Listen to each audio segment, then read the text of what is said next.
pedimos, grandes coisas faz. Ressurgiu e a morte venceu. Nosso Deus é poderoso, em seu nome vamos vencer. Nosso Deus é poderoso.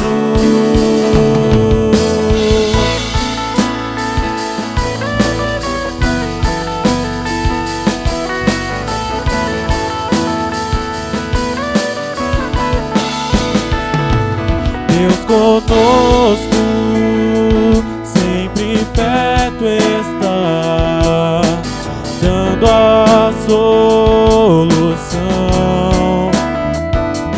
Mais que sabemos, mais que esperamos, grandes coisas faz. Ressurgiu e a morte venceu. Nosso Deus é poderoso, em seu nome vamos vencer. Nosso Deus é poderoso. Ressurgiu e a morte venceu. Nosso Deus é poderoso, em seu nome vamos vencer. Nosso Deus é poderoso.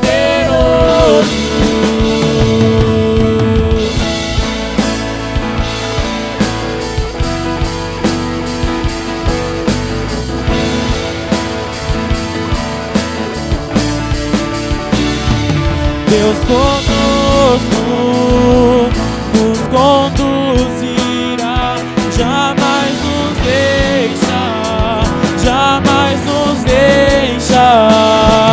Deus por nós quer nos abraçar, Ele nunca falha, Ele nunca falha. Ressurgiu, a morte venceu. Nosso Deus é poderoso, em seu nome vamos vencer. Nosso Deus é poderoso. Ressurgiu e a morte venceu. Nosso Deus é poderoso, em seu nome vamos vencer. Nosso Deus é poderoso. Nosso Deus é poderoso. Nosso Deus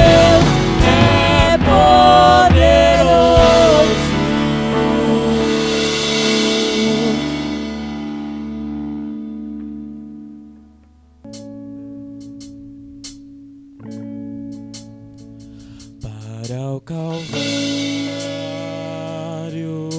olharei, onde por mim morreu Jesus.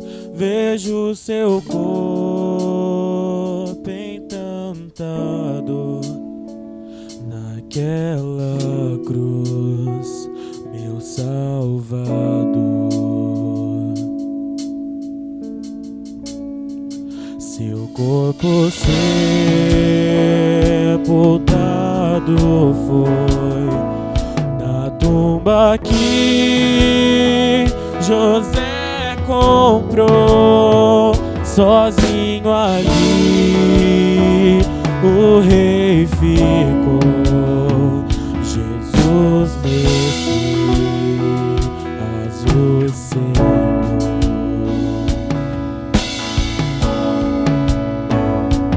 Louvai o nome do nosso Deus, louvai seu nome sem cessar, pra sempre eu te exaltarei,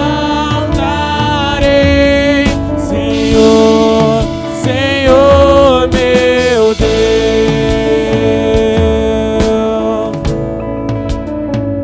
E no terceiro dia então o Filho enfim ressuscitou. Onde está o morte, teu aguilhão? A Cristo Rei, adoração.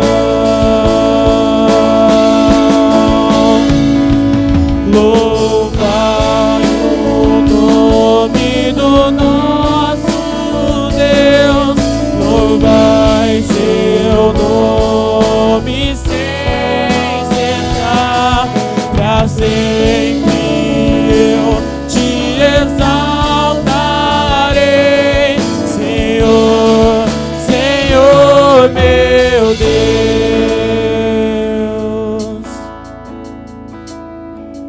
Num manto branco voltará, e a noite enfim terminará, e em meio aos santos subirei, sua face eu contemplarei.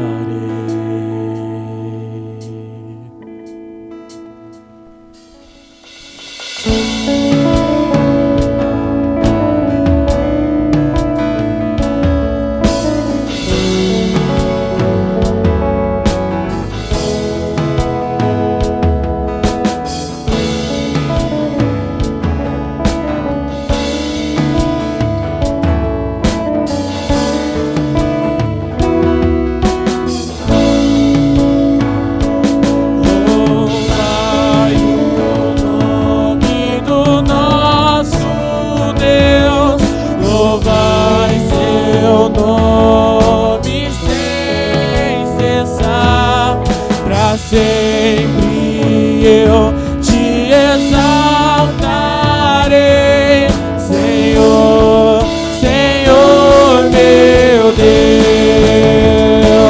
Louvai o nome do nosso Deus, louvai seu nome sem cessar, pra sempre eu te exaltarei, Senhor, Senhor meu Deus, Senhor, Senhor meu Deus,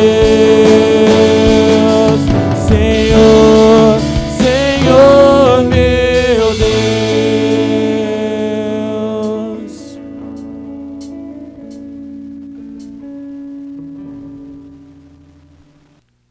Olá, boa noite. Que a graça e a paz de Cristo esteja contigo, com a sua família, no seu lar. Nós estamos reunidos mais uma vez para celebrarmos a Deus, cultuarmos em família, podemos refletir na palavra de Deus. E essa noite eu quero compartilhar com você uma reflexão baseada no livro de Efésios, capítulo 2, do versículo 1 até o versículo 10. E vemos aqui algumas lições e ensinamentos que o apóstolo Paulo traz para a igreja de Éfeso e serve como ensinamento para a minha vida e para a sua vida hoje também, a respeito de alguns princípios fundamentais da fé cristã. O tema da nossa reflexão é a esperança está em Deus. É um tema para nós pensarmos um pouco, porque muitas pessoas têm dirigido, conduzido suas vidas por si mesmas, acreditando na sua própria capacidade de viver, de resolver os problemas, de agir, de trabalhar e de conduzir-se a si mesmo até o final. E aonde isso nos leva? Essa que é a questão. Aonde isso nos leva? Quando confiamos em nós mesmos, quando a esperança do ser humano está nele mesmo, em si mesmo, aonde isso o levará, aonde isso conduzirá. E nós vamos ver que a Bíblia tem a resposta para isso. Aonde o ser humano está conduzindo a sua própria vida e aonde Deus entra na história e pode trazer esperança a nós. Porque quando nós vivemos por nós mesmos, nós estamos conduzindo a nossa própria vida à destruição e à condenação eterna. Mas, quando nós colocamos os nossos olhos e a nossa vida em Deus, nós vamos ver, de acordo com a palavra de Deus, que isso traz vida, traz esperança e também traz eternidade, salvação. Então, caminhando para o texto, para a nossa reflexão, nós pensamos e trazemos algumas lições para as nossas vidas diante desse texto.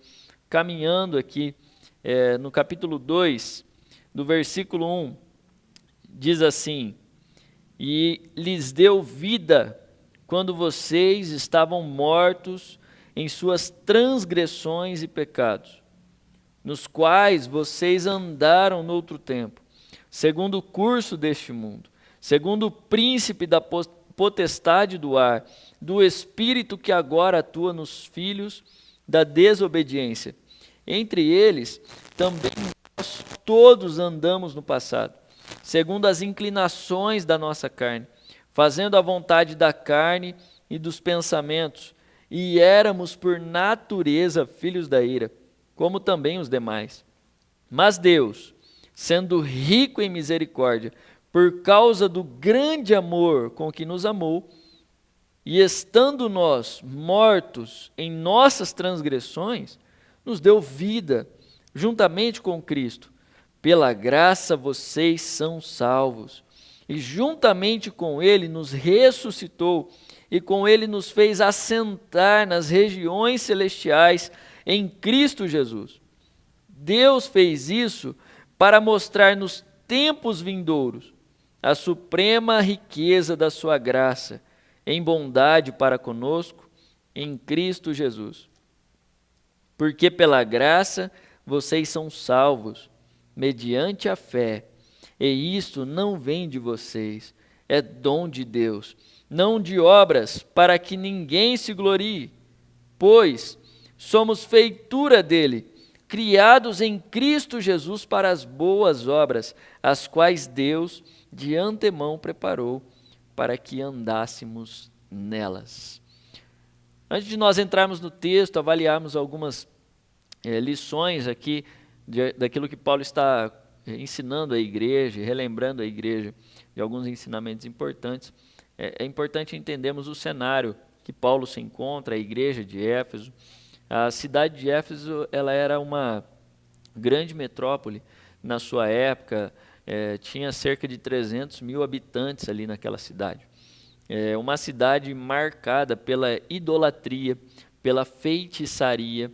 E aí o apóstolo Paulo, ele vem nessa cidade, prega o evangelho nessa cidade, várias pessoas se convertem, Deus vem com um grande avivamento nessa cidade, e várias pessoas são salvas, libertas da sua antiga maneira de viver. E agora, Paulo aqui, ele está preso em Roma. E da prisão ele está escrevendo essa carta à igreja. E querendo aqui ensinar algumas doutrinas valiosas para a igreja de Éfeso e para as nossas vidas também. E caminhando aqui diante do texto que lemos, nós vamos extrair 3 princípios importantes.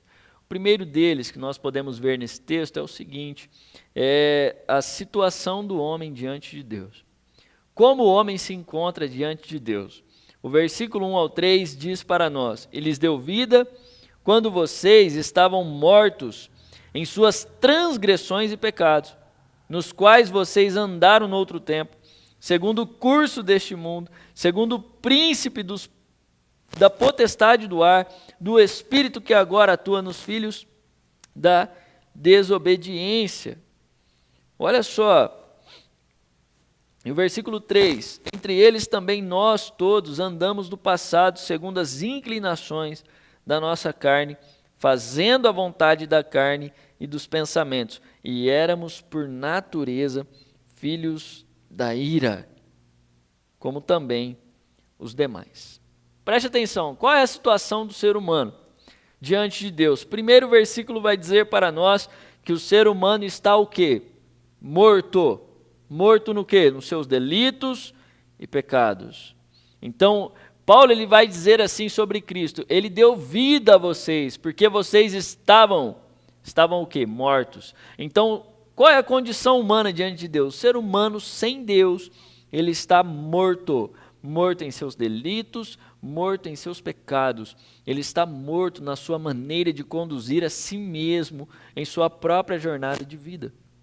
Isso é uma jornada de morte. O ser humano está morto. E o versículo 2 vai mostrar para nós também que o ser humano sem Deus e agora diante de Deus, ele é um escravo da carne, que o texto vai dizer isso para nós, ele é um escravo do mundo, ele anda segundo o sistema do mundo, então ele é um escravo do mundo, e ele também é um escravo de Satanás, que é o príncipe da potestade do ar que opera sobre os filhos da desobediência. Então, o ser humano, qual é a situação dele? Ele está morto, e esse morto, ele está vivendo escravo da carne, do mundo com seu sistema e também de Satanás. Então, esse ser humano ele está com uma coleira, com uma corrente, e tem alguém que vai conduzindo e direcionando a vida dele. E ele está o quê? Morto. Então, essa é a situação do ser humano. O versículo 3 vai dizer para nós que o ser humano também, ele vive sem Deus. A situação diante de Deus é a seguinte, ele está vivendo pelos seus próprios desejos, pelas suas próprias vontades. O texto vai dizer que ele anda segundo as inclinações da carne. Então o ser humano ele está vivendo segundo as suas próprias inclinações da carne. E aqui é um grave erro e um grave risco que a gente corre. Do quê? De nós vivermos segundo nossas próprias vontades. Quando você vai para o livro de Romanos, capítulo 1, versículo 24, o apóstolo Paulo também lá, escrevendo aos irmãos de Roma, ele vai dizer que Deus entregou o ser humano a viver pelas suas próprias vontades. Como se o castigo que Deus deu ao ser humano ali fosse deixar o ser humano viver por si mesmo. Porque não há castigo pior para nós do que deixar com que a gente mesmo conduza a nossa própria vida. Porque nós, sem Deus, nós vamos conduzir a nossa vida para o desastre e para a destruição. E esse é um dos piores castigos que Deus pode dar a nós. Deixarmos nós vivermos a nossa vida por nós mesmos. E isso conduz a nossa vida à morte. Assim como nós vimos, essa é a situação do ser humano. Quando vive por si mesmo, é conduzir a sua vida para a morte, é se tornar escravo de coisas, se tornar escravo do mundo, se tornar escravo de seus próprios desejos, se tornar escravo de Satanás. O próprio Satanás que vai escravizando o ser humano sem Deus, a viver pelos seus próprios prazeres, vontades e desejos. E isso vai levando a sua vida à destruição. É isso que Paulo está apresentando aqui. E tem um detalhe importante ainda nesse versículo 3, que ele vai colocar que nós éramos, ele está dizendo a um povo que já foi resgatado e redimido, mas ele está dizendo assim, quem não foi, nós éramos o quê? Filhos da ira, como os demais. Então, o ser humano por si só, diante de Deus, ele está condenado.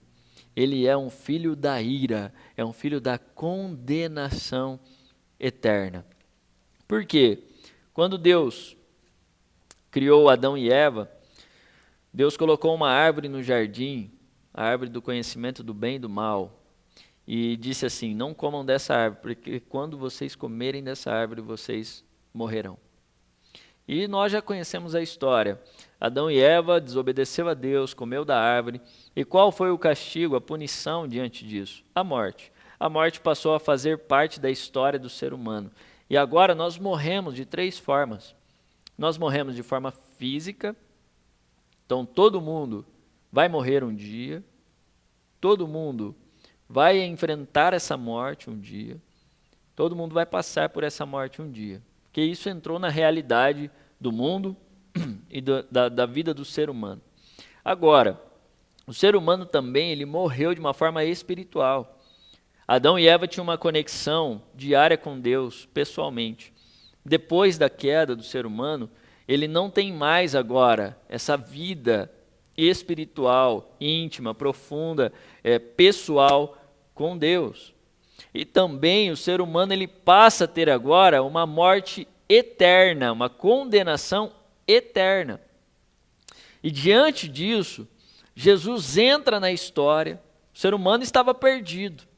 O ser humano sem Deus, é isso que nós acabamos de refletir e ver, está perdido, está condenado, está escravizado, está fadado ao fracasso e ao desastre. Por si só ele não pode se aproximar mais de Deus, por si só ele não pode se salvar, ele não pode conceder vida eterna a ele mesmo. E agora Jesus entra na história do ser humano, vem a essa terra, o Deus que se torna homem, vai para uma cruz e na cruz ele assume o meu e o seu pecado e diante desse ato de Jesus na cruz, ele perdoa os nossos pecados. E agora ele nos convida a nos aproximarmos dele. E quando eu e você damos esse passo, quando nós nos aproximamos de Cristo, quando a graça de Cristo nos encontra, quando somos alcançados pela sua graça e pelo seu amor, agora essa condenação que existia sobre nós já não existe mais. Agora nós temos a esperança de vida eterna, de podermos viver novamente essa vida espiritual. A única morte que passaremos diante de Cristo é a morte física, mas diante de uma promessa que um dia ressuscitaremos para estarmos junto com o nosso Senhor para todo o sempre. Então, o texto vai mostrar para nós o seguinte: o ser humano ele está condenado, ele está perdido, por si só ele não pode se salvar. Então essa é a situação do ser humano diante de Deus. Então o que fazer? E agora, quem poderá nos defender, né? Então nós vemos agora o que Paulo vai apresentar aqui, no versículo 4 em diante, ele vai apresentar a ação de Deus em prol do ser humano. Olha o versículo 4, diz assim, mas Deus, sendo rico em misericórdia, por causa do grande amor com que nos amou. Preste atenção, ele começa dizendo assim, mas Deus sendo rico em misericórdia, por causa do grande amor com que nos amou. Aqui, Paulo está apresentando Deus agindo por meio da sua misericórdia. Dizendo assim, Deus ele é grande em misericórdia e por causa deste amor que ele tem pelo ser humano, fez com que ele agisse em favor do ser humano. E Deus nos amou por causa da sua misericórdia. Aqui é uma lição importante para nós, porque muitas pessoas tentam conquistar o amor de Deus. Muitas pessoas se esforçam, lutam, tentam fazer de tudo nessa vida para serem aceitas diante de Deus, serem amadas por Deus. Saiba de uma coisa, Deus te ama e não é pelo que você faz. Deus me ama não é pelo que eu faço, por quem eu sou, mas por causa da sua misericórdia, por causa dele mesmo, é porque ele me ama. Ele se importa comigo, ele se importa com você, e ele decidiu agir em nosso favor, por causa dessa grande misericórdia de Deus, porque eu e você não merecemos e nunca mereceremos o amor de Deus por causa daquilo que fazemos. Então, Paulo ele vai dizer assim no versículo 5, então Deus, por causa da sua misericórdia, por causa desse grande amor, o que ele fez? Estando nós mortos em nossas transgressões, nos deu vida juntamente com Cristo, pela graça, vocês são salvos. Preste atenção, como estava o ser humano sem Deus? Nós acabamos de ver isso. O ser humano está morto, ele não tem vida, ele está morto, mas só que agora Deus, por causa do seu grande amor pelo ser humano, entra na história em Jesus na cruz, quando ele morre, ele ressuscita ao terceiro dia, agora ele nos dá esperança, agora ele ressuscita o ser humano para ter uma nova oportunidade de vida. Então Paulo vai dizer assim, estando nós mortos em nossas transgressões e pecados, agora Jesus nos dá vida. Ele ressuscita o ser humano para ter vida. Então, em Cristo agora, eu e você temos vida diante de Deus. Aquilo que o ser humano não pode alcançar por si mesmo, Cristo nos alcançou para podermos ter nele, que é a vida. E pela graça, nós fomos alcançados. Graça é o favor que nós não merecemos. Graça foi o que Deus fez através de Cristo na cruz. Quando Cristo morre por mim, que sou pecador e falho e não merecia nada dele, quem merecia a morte era eu, mas Cristo assumiu o meu lugar e o seu lugar. Isso é graça, sem merecer. Nós não merecemos e nunca mereceremos esse amor de Deus. O versículo 6, Paulo vai dizer assim, juntamente com ele nos ressuscitou e com ele nos fez assentar nas regiões celestiais. Aqui Paulo está falando de uma exaltação. O ser humano sai da morte para a ressurreição e agora uma exaltação. Entenda exaltação não como um orgulho ou como uma pessoa que vai ser exaltada diante dos homens. Aqui é uma posição diante de Deus. Ele está dizendo, nos fez assentar nas regiões celestiais em Cristo. Agora nós temos uma posição de honra diante de Cristo. Quem faz isso? É o próprio Cristo, não é mérito nosso. É o próprio Cristo por meio da sua graça, é o próprio Deus por meio do seu amor que faz isso em mim e em você, nos tirando dessa morte que nós estávamos mortos, agora nos ressuscitando para a vida e podendo nos colocar agora em uma posição de honra diante dele. E Paulo ainda vai continuar dizendo o seguinte no versículo 7, Deus fez isso para mostrar nos tempos vindouros a suprema riqueza da sua graça, em bondade para conosco em Cristo Jesus. Porque pela graça vocês são salvos, mediante a fé, e isto não vem de vocês, é dom de Deus, não vem de obras, para que ninguém se glorie. Olha o que ele está dizendo. Deus ele fez isso em mim e em você, para mostrar nos tempos vindouros a riqueza da sua graça, em bondade para conosco, por meio de Jesus. E também, Paulo ele vai dizer o seguinte, vocês são salvos por essa graça.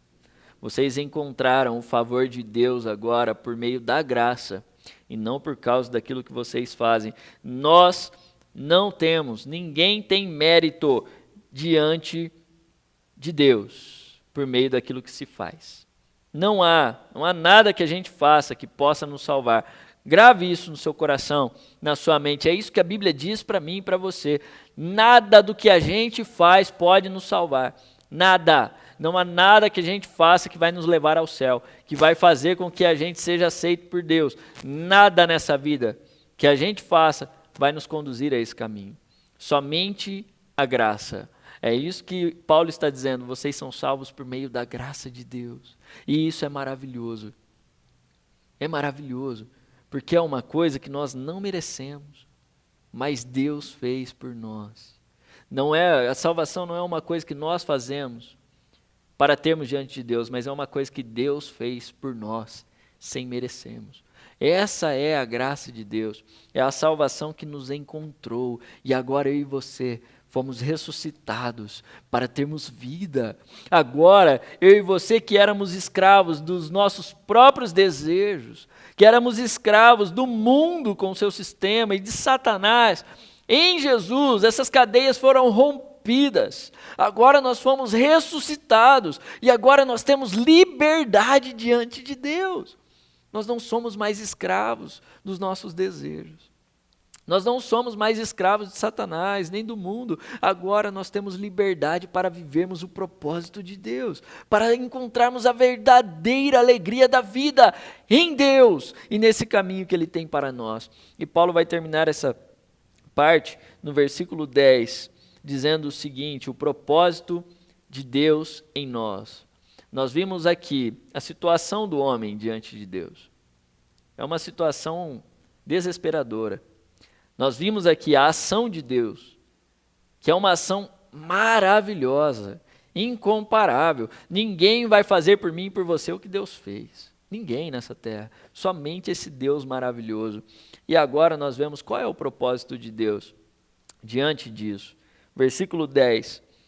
Pois somos feitura dele, criados em Cristo Jesus para as boas obras, as quais Deus de antemão preparou para que andássemos nelas. Preste atenção, nós fomos criados em Cristo Jesus. O propósito de Deus na minha e na sua vida é nos formar a imagem de Jesus, nos fazer parecermos com Jesus, é trilharmos uma jornada de vida parecida com Cristo, é nos parecermos com Ele. Esse é o propósito de Deus na nossa vida, é trazer maturidade espiritual, vida espiritual, crescimento espiritual, mas também uma vida vivida com alegria, com gratidão e com propósito, com objetivo. E aqui ele vai dizer também que nós fomos salvos para as boas obras. Deus, ele vai agir através de nós. Todos nós temos importância e propósito diante de Deus. Deus nos salvou para usar a nossa vida também como um instrumento dele, para a sua glória e louvor. E também nós vemos aqui nesse versículo que nós fomos salvos para servir. É triste quando o ser humano se encontra com a salvação e acha que foi salvo apenas para ser salvo e para mais nada. Só para ser salvo e não serve para mais nada. Não, Deus nos salvou em Cristo Jesus para vivermos em serviço a Ele agora. Então, essas boas obras, a obediência a Deus, as boas obras, elas não são meios de nos levar à salvação. Não são. As boas obras, elas são um resultado da salvação que nós encontramos em Cristo. Então, se nós fomos salvos pela graça, nós estamos num caminho agora de obediência a Deus, de vida com Deus, de boas obras, por conta dessa salvação que nós encontramos em Cristo. Isso é gratidão. Nós vivemos para Ele porque Ele nos deu vida. Nós encontramos a vida dele em nós agora, porque nós estávamos mortos, mas Ele nos ressuscitou. Então agora nós caminhamos com Ele, com gratidão, com alegria, com fé, firmes diante desse Senhor e com esperança, porque a nossa esperança não está em nós, não está no mundo, não está nas pessoas, está em Deus. Se a nossa esperança estiver em Deus, nós vamos trilhar essa jornada da eternidade com Ele até o final, porque nossa esperança está num Deus que não decepciona, que não desampara e que não nos frustra. Diante dessa proposta, daquilo que Paulo está apresentando aqui, pense no amor que Deus tem por ti e por mim. Pense no quanto Deus se preocupa com a tua vida. Pense naquilo que você tem vivido e feito diante da sua própria vida, das suas escolhas, daquilo que você tem colocado como prioridade na sua vida. Talvez você tenha sido dono de si mesmo. Talvez você tenha conduzido a sua vida de acordo com as suas próprias vontades e desejos. Pense, Deus te ama demais, se preocupa demais com você e Ele se importa com a maneira como você tem vivido. Deixe com que Deus mostre isso a você e se entregue a esse amor de Deus, porque ninguém nos ama mais do que esse Senhor. E que Deus nos abençoe, nos fortaleça nessa caminhada com Ele e que nós possamos continuar firmes e com esperança nesse Senhor maravilhoso que é o nosso Deus, o Deus de misericórdia e graça. Vamos orar? Que Deus nos ajude nessa proposta. Senhor, quero orar aqui com nossos irmãos, com a vida de cada um que separou esse momento para refletir na sua palavra. Cada pessoa aqui que ouviu a sua palavra, eu oro para que o Senhor abençoe a tua palavra na vida de cada um de nós. Possamos ser fortalecidos, guiados, direcionados pelo Senhor. Nós possamos entender que a nossa realidade sem o Senhor é preocupante, é desesperadora, é um caminho de morte, mas o Senhor gracioso e maravilhoso nos encontrou na cruz.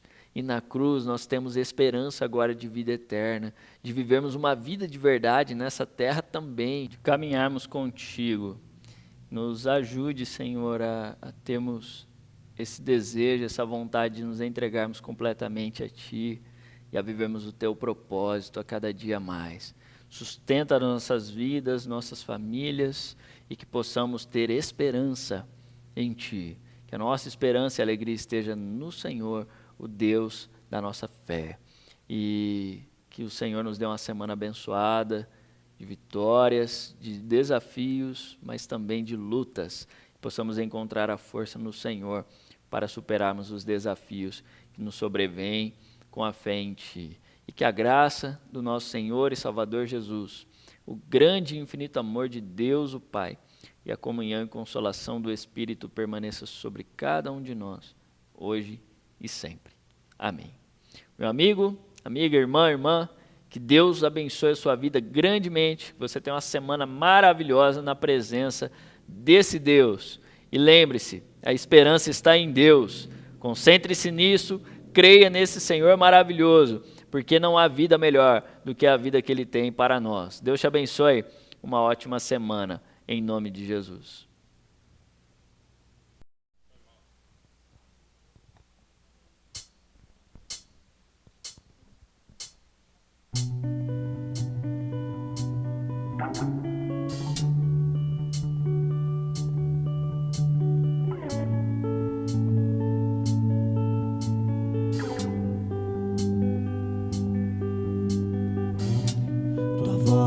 Me chama sobre as águas, onde os meus pés podem falhar, e ali te encontro no mistério, em meio ao mar, confiarei.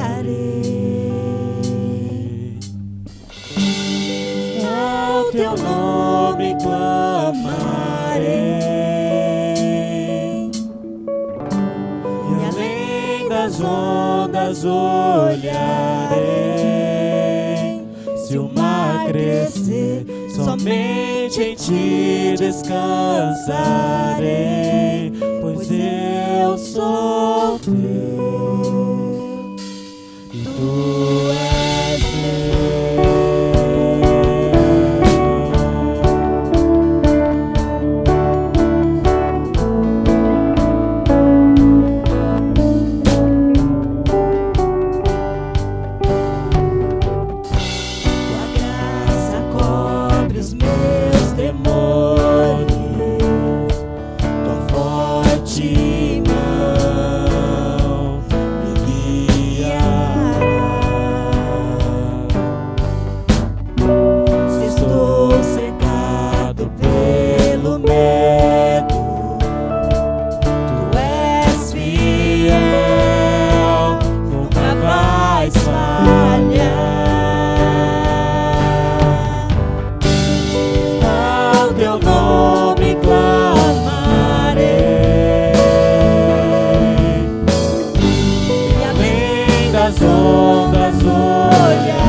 para que em tudo em ti confie.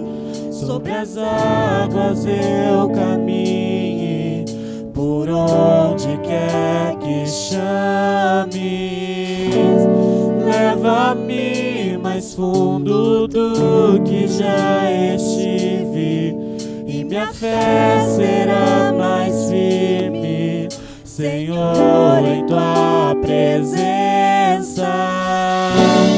Guia-me para que em tudo em ti confie. Sobre as águas eu caminhe, por onde quer que chames. Leva-me mais fundo do que já estive, e minha fé será mais firme, Senhor, em tua presença. Guia-me para que em tudo em ti confie. Sobre as águas eu caminhe, por onde quer que chame. Leva-me mais fundo do que já estive, e minha fé será mais firme, Senhor, em tua presença. Guia-me para que em tudo em ti confie. Sobre as águas eu caminhe, por onde quer que chame. Leva-me mais fundo do que já estive, e minha fé será mais firme, Senhor, em tua presença. Guia-me para que em tudo em ti confie. Sobre as águas eu caminhe, por onde quer que chame. Leva-me mais fundo do que já estive, e minha fé será mais firme, Senhor, em tua presença.